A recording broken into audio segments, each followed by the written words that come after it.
बोलिए शंकर भगवान की जय। बोलिए मेरे बांके बिहारी लाल की जय। आप सभी को श्री कार्तिक मास की हार्दिक शुभकामनाएं। श्री सुजी महाराज शौनकादिक 88,000 ऋषियों को कार्तिक मास का 10वां अध्याय श्रवण करवाते हैं। श्री सुजी महाराज पूछने लगे कि शौनकादिक 88,000 ऋषियों, आपको ज्ञात है कि भगवान शंकर का वह तेज कहाँ गया? तो शौनकादिक 88,000 ऋषियों ने पूछा कि हे सुजी महाराज, कृपया कर आप ही बताएं कि वह तेज कहाँ पर गया। कहने लगे कि श्री पृथु जी महाराज ने भी यह प्रश्न श्री नारद जी से कहा। तो श्री नारद जी ने कहा कि भगवान शंकर की आंखों में से जो अग्नि में तेज प्रकट हुआ वो जाकर क्षीर सागर के संगम पर गिर पड़ा। जैसे ही संगम पर गिरा, समुद्र के संगम पर गिरते ही उसमें से एक बालक प्रकट हो गया जो बड़ा ही दिव्य था, बड़ा ही तेजस्वी था। वह बालक प्रकट होते ही रुदन करने लगा और उसके रुदन से तीनों लोग कांपने लगे।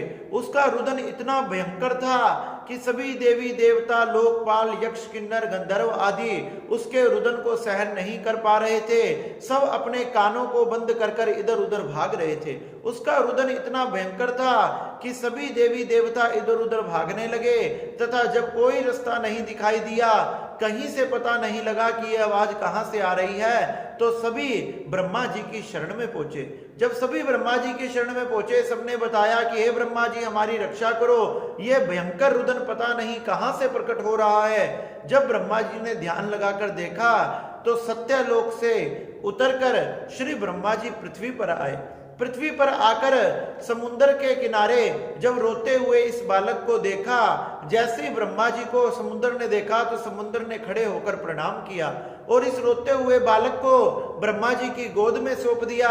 ब्रह्मा जी की गोद में सौंप कर कहने लगे, हे ब्रह्मा जी, आप इसका जात कर्म संस्कार करें।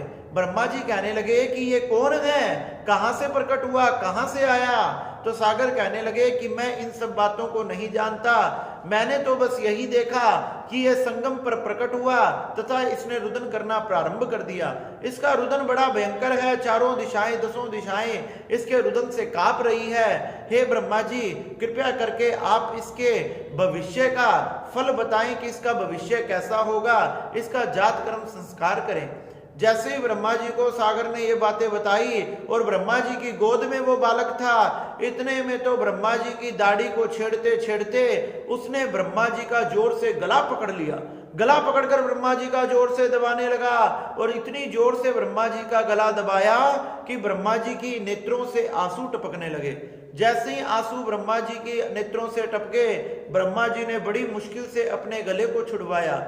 जैसे ही गले को छुड़वाया, कहने लगे, सागर, तेरे इस पुत्र का नाम जलंधर होगा। अरे ये महान प्रक्रमी, महान योद्धा, महावीर तथा वेद पुराण शास्त्र पुराणों का ज्ञाता होगा। इसे युद्ध में भगवान शंकर के सिवा कोई नहीं हरा सकता। अरे ये तो इतना शक्तिशाली होगा कि भगवान विष्णु पर भी विजय प्राप्त कर लेगा। जब ब्रह्मा जी ने ऐसी बातें बताई तो सागर बड़ा प्रसन्न होने लगा कि मेरा पुत्र महान प्रक्रमी, महान योद्धा होगा। ब्रह्मा जी कहने लगे, और तो और इसकी पत्नी बड़ी ही धार्मिक होगी, जो सत्य की राह पर चलने वाली, धर्म की राह पर चलने वाली, बड़ी सत्य साध्वी, मधुर भाषा को बोलने वाली, मधुर वाणी को बोलने वाली, बड़ी रूपवान तथा एक पतिव्रता नारी होगी। जब ब्रह्मा जी ने ऐसी बातें सागर को बताई तो सागर बड़ा ही प्रसन्न हुआ। ब्रह्मा जी ने ये सब बातें सागर को बताकर श्री दैत्यराज शुक्राचार्य जी को बुलाया और शुक्राचार्य जी को इस बालक को सौंप दिया और इसका राज्य अभिषेक करवाया। ब्रह्मा जी ये सब बातें बताकर वहां से फिर से सत्यलोक में चले गए और सागर बड़ा ही प्रसन्न हुआ कि मेरा पुत्र इतना बलवान होगा। अब तो सागर बड़ा प्रसन्न होकर अपने घर में लौटा, उसका लालन पालन पोषण करने लगा, उसकी रक्षा करने लगा। धीरे धीरे वह बालक और बड़ा होने लगा। जब बड़ा वह बालक हो गया तो उसे दैत्यों का राजा बना दिया गया और दैत्यों का राजा बनाकर एक दिन काल नेमी दैत्य को बुलाया गया। काल नेमी दैत्य को बुलाकर उसका विवाह एक वृंदा नाम वाली सुंदर कन्या से किया गया। इस प्रकार से उस जलंधर का विवाह कन्या जो वृंदा नाम की थी उससे हुआ।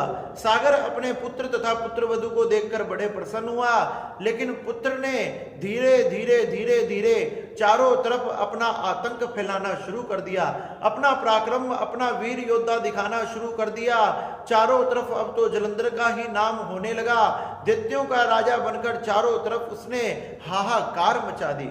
इस प्रकार से श्री सुजी महाराज कहने लगे कि भगवान शंकर के नेत्रों से जो तेज प्रकट हुआ, बालक के रूप में उसका नाम जलंधर रखा गया और उसकी पत्नी का नाम वृंदा था, तथा वह अत्यंत बलवान तथा देवी देवताओं से भी ज्यादा शक्तिशाली था, जिसे भगवान शंकर के सिवा कोई नहीं हरा सकता था, क्योंकि ब्रह्मा जी ने कहा था जहां से ये प्रकट हुआ है अंत में वहीं वापस चला जाएगा। इस प्रकार से श्री सुजी महाराज ने शौनकादिक 88,000 ऋषियों को जलंधर के जन्म की तथा उसके विवाह की ये बड़ी ही सुंदर कथा सुनाई। बोलिए शंकर भगवान की जय, बोलिए मेरे बांके बिहारी लाल की